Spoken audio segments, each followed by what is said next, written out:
Hey everyone, Al Abaroa for Financial Intelligence Training. It's Friday, it's July 27, and it's 2018. And again, the month is almost over, just like that. Now we've got a full moon here in South Florida, which means the wahoo get excited, so I'll be fishing for dinner this weekend.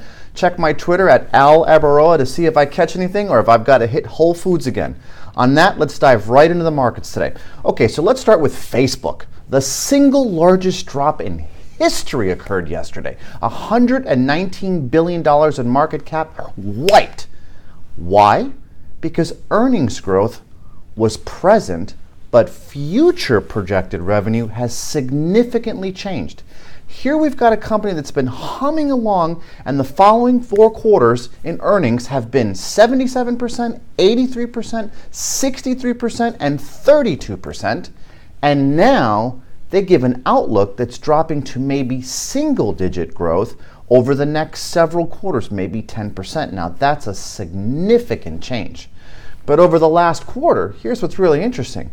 We saw insiders selling a ton of stock. Now, I'm not certain, but I think that number totals about $4 billion.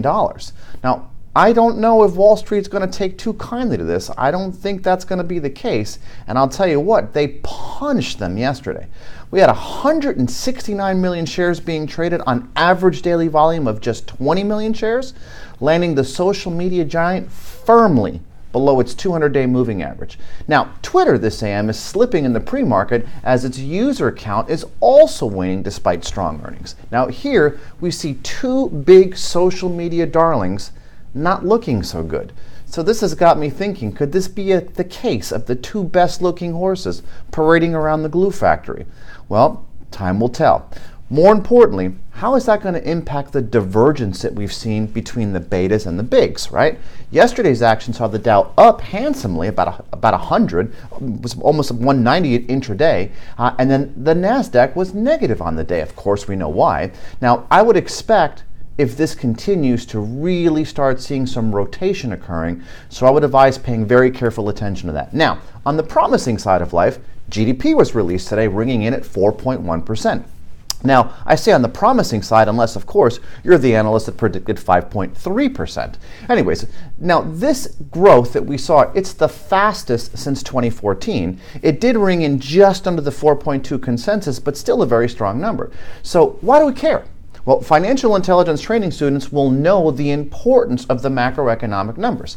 And as we see positive shifts in macro data or negative shifts, one can use that to determine the economic phase and then how to dress or redress the portfolio to be more properly aligned. Very important, in my opinion. Now, a week from today, we're going to have employment data, or as the floor used to refer to it, the unenjoyment data.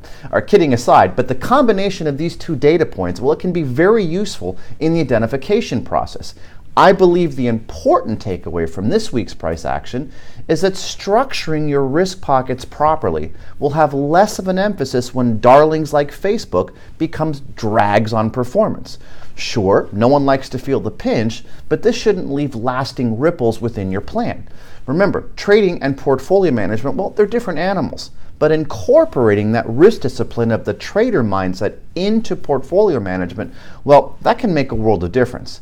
So if you are trading, please guys remember that stock and stock options involves a substantial risk of loss. It's not suitable for all investors. If you like charts like me and you're watching those, you got to remember that past performance is not necessarily indicative of future results.